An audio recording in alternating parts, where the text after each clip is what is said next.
Setelah Dede, salah satu saksi kunci kasus pembunuhan Vina dan Eki mengakui memberikan kesaksian palsu dalam BAP 8 tahun silam atas perintah Ibtu Rudiana. Lantas apakah Ibtu Rudiana bisa terjerat sejumlah pelanggaran etik hingga pidana dalam kasus ini? Lantas juga bagaimana kesaksian Dede ini bisa meringankan 7 terpidana kasus Vina yang masih di penjara dan membuat misteri siapa pelaku pembunuhan Vina dan Eki ini dapat titik terang?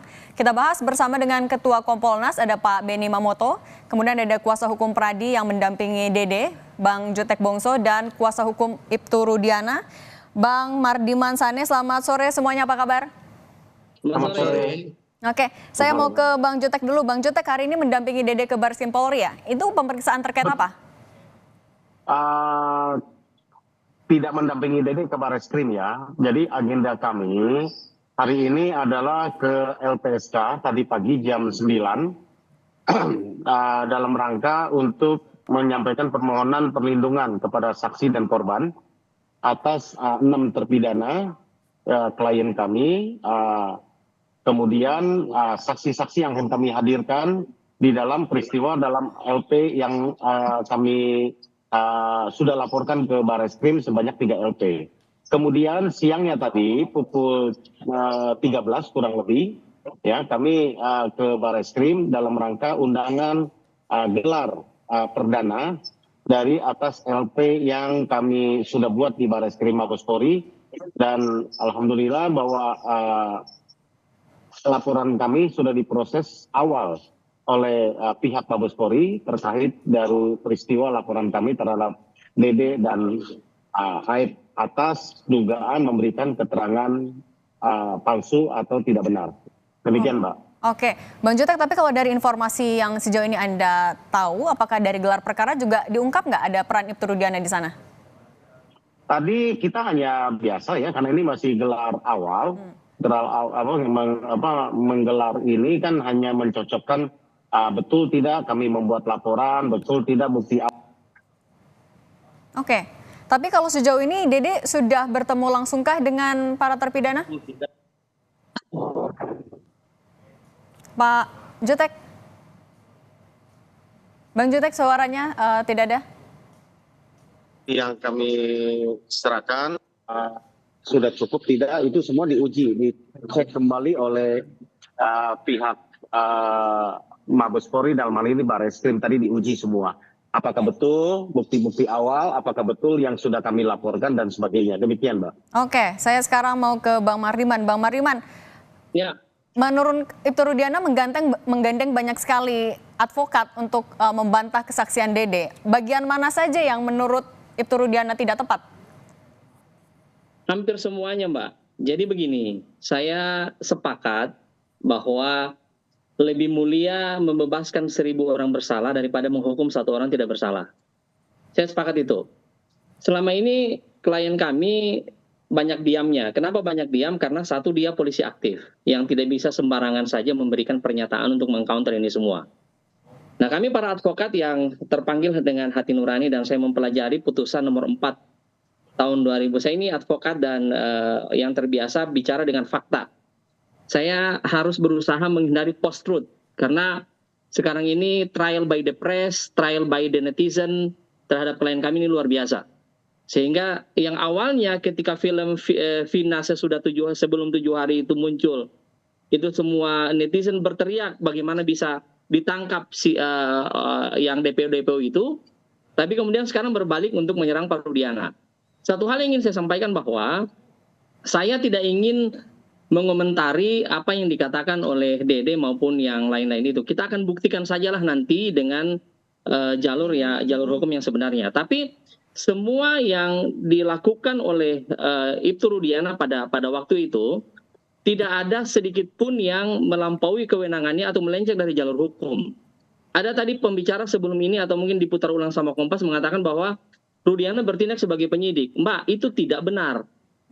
Rudiana tidak pernah mem-BAP satupun dari para pelaku itu.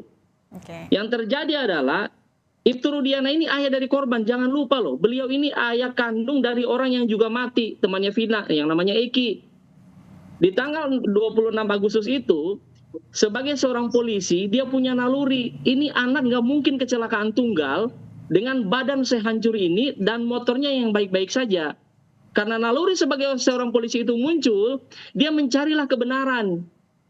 Nah, dan kebenaran itu sudah tertuang di dalam putusan nomor 4 tahun 2017 itu, di mana mereka semua dihukum.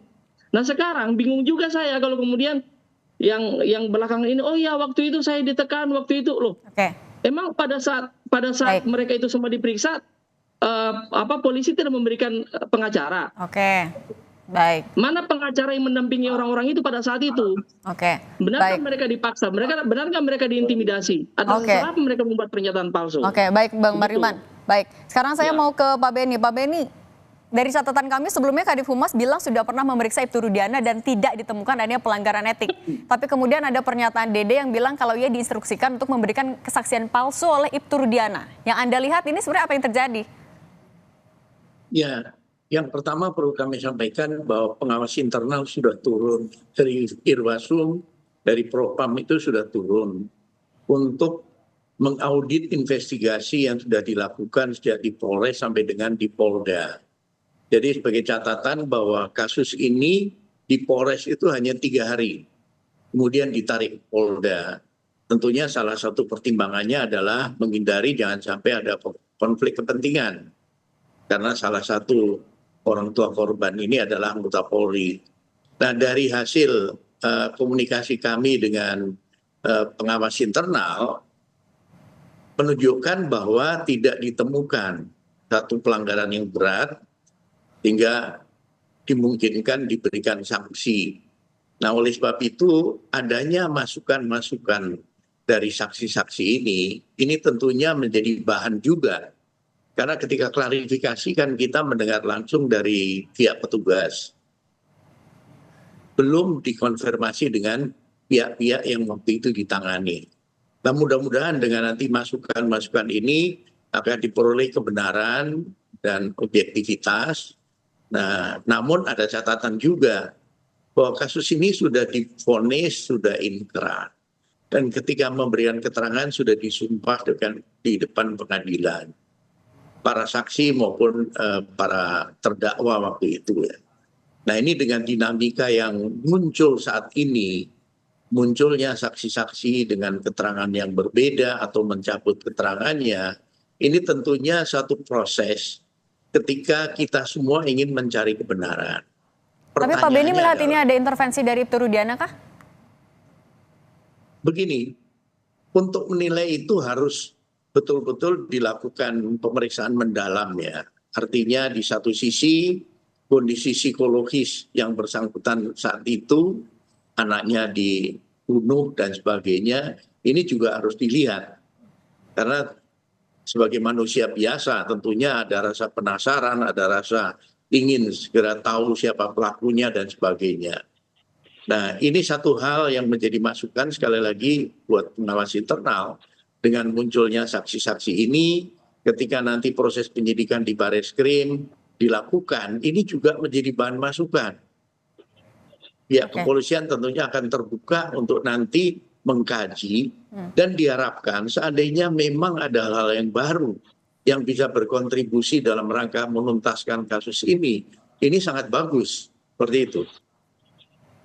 Oke, baik. Saya mau kembali lagi ke Bang Jutek. Bang Jutek hari ini mendampingi Dede ke LPSK. Apakah artinya memang ada kekhawatiran, ada ancaman terkait setelah mengaku itu adalah kesaksian palsu?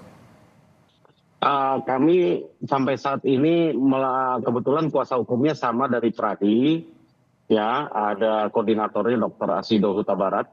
Ya, kami menangani adalah dari pihak pelapor, tim yang pelapor.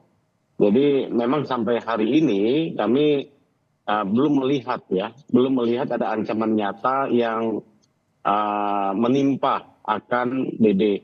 Tetapi untuk mengantisipasi hal yang tidak diinginkan karena kepentingan kami selaku kuasa terpidana kan besar sekali di sana untuk menjadikan itu novum bahwa kasus ini harus terbuka dengan jalan cerita yang sebenarnya sehingga klien kami kalau memang tidak bersalah dia harus segera dibebaskan. Itu aja kepentingan kami menegakkan keadilan.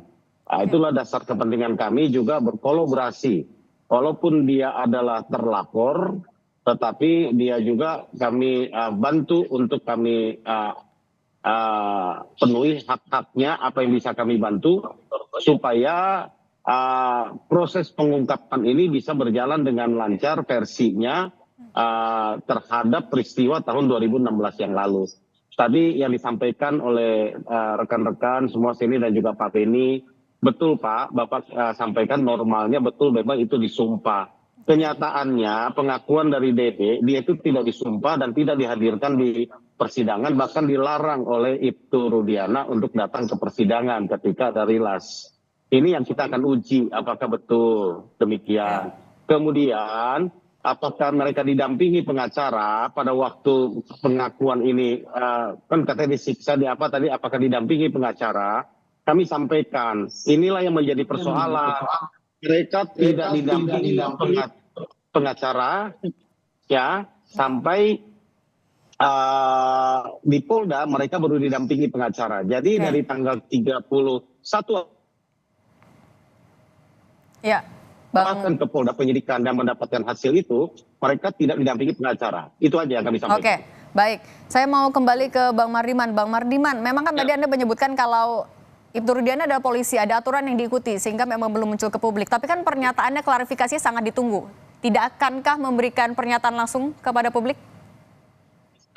Akan ada saatnya Mbak, tapi begini, intinya adalah sesudah kejadian itu, beberapa hari kemudian ada ekshumasi tanggal 31. Karena Bang Mardiman, masih bersama kami? Tampaknya ada kendala teknis, kami akan kembali menghubungi Bang Mardiman Sane, kuasa hukum dari Ibtu Rudiana, sambil menunggu. Oke. Bang Mardiman silakan. Karena kesalahan itu kan awalnya sudah dikatakan oleh Polsek bahwa ini kecelakaan tunggal, sehingga dikebumikan dalam kondisi kecelakaan tunggal dua adik kita ini. Nah, kemudian salah bila dikatakan Ibtu Rudiana mewawancarai, Ibtu Rudiana mengintervensi. No, bagaimana mau diintervensi? Begitu Ibtu Rudiana ketemu dengan beberapa orang-orang itu langsung dibawa ke Polres. Penyidik Polres lah yang kemudian melakukan pemeriksaan awal. Tadi Pak Beni juga sudah mengatakan bahwa tidak lama itu di Polres ditarik ke Polda. Nah, di bagian mananya ada intervensi Pak Rudiana, Mbak? Itu juga yang kita bingung. Nggak ada sama sekali itu. Dengan tegas saya katakan tidak ada intervensi sedikit pun dari Ibtu Rudiana terhadap.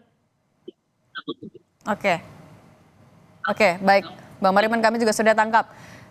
Terakhir saya mau ke Pak Beni singkat saja. Semua mata kan sekarang menyoroti bagaimana Ibtu Rudiana dan juga Dede saling berbeda keterangannya. Apa yang akan dilakukan Kompolnas untuk memastikan agar kasus ini transparan?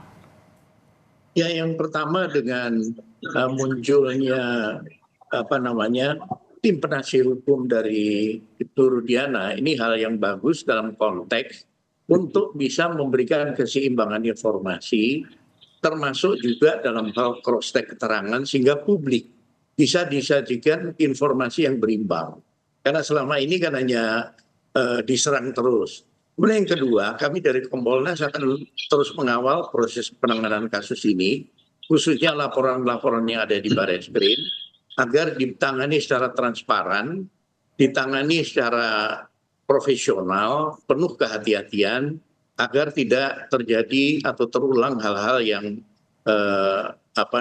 nantinya bisa merugikan dalam proses penyidikan ini. Dan mudah-mudahan bukti-bukti baru yang nanti diajukan ke PK, kalau memang sudah teruji dan nantinya itu menjadi novum, kiranya bisa berkontribusi untuk menuntaskan kasus ini. Oke, baik. Kita lihat apa langkah polisi untuk memastikan agar kasus ini transparan dan juga profesional. Terima kasih sudah berbagi di Kompas Petang, Pak Beni Mamoto, Bang Jutek Bongso, dan Bang Mardiman Sane. Sehat selalu.